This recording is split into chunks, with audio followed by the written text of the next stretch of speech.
नमस्कार, आप देखना शुरू कर चुके हैं महाखबर। आप पहली बार हमारे चैनल पर आए हैं तो हमें सब्सक्राइब करें, शेयर करें। अनिल अंबानी के रिलायंस ग्रुप के ऊपर सरकारी बैंकों का कर्ज 40,000 करोड़ रुपए से ज्यादा था। दिवालिया घोषित कर लिया। एक दिन के लिए जेल नहीं गया, जबकि करोड़ों किसान कर्ज न चुका पाने के कारण तहसील और जनपद की जेलों में सड़ते हैं। पर सेटलमेंट 20,000 करोड़ रुपए में तय हुआ। फिर लोन का रिवैल्यूएशन करके कर्ज की रकम 12,000 करोड़ रुपए आंकी गई और फिर कंपनियों की संपत्ति की नीलामी हुई 5,231 करोड़ में, जिसको अनिल अंबानी के बड़े भाई मुकेश अंबानी के समधी पीरामल ने खरीद लिया। बताइए, लोन का 35,000 करोड़ कहां गया और किसकी जेब में गया? इसे आज के जमाने का बिजनेस कहते हैं और लाखों संघी कलमकार अभी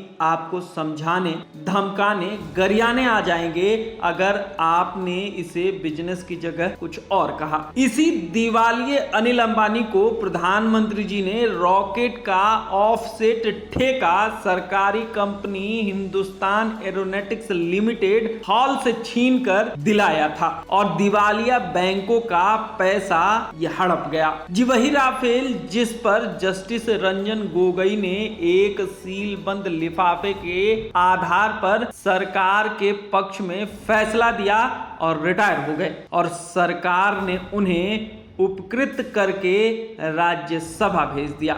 वहीं वह अब पड़े हुए हैं।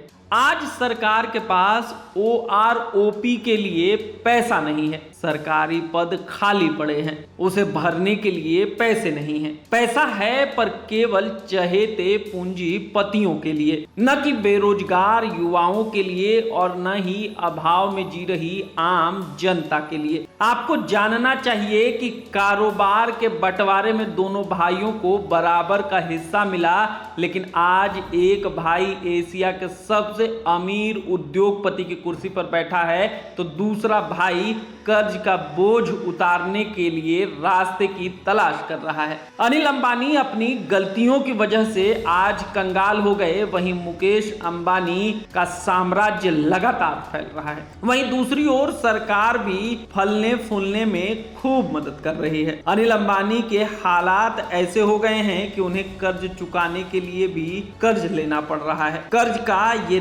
दर्द उस वक्त और भारी हो गया जब आरकॉम और एयरसेल के विलय में असफलता मिली। साल 2016 में आरकॉम और एयरसेल का विलय विफल रहा। बंटवारे के बाद अनिल अंबानी को रिलायंस की प्रॉफिट और ग्रोथ देने वाली कंपनियां मिली थीं, बावजूद वो उसे बढ़ाना तो दूर उसे बचा तक नहीं सके।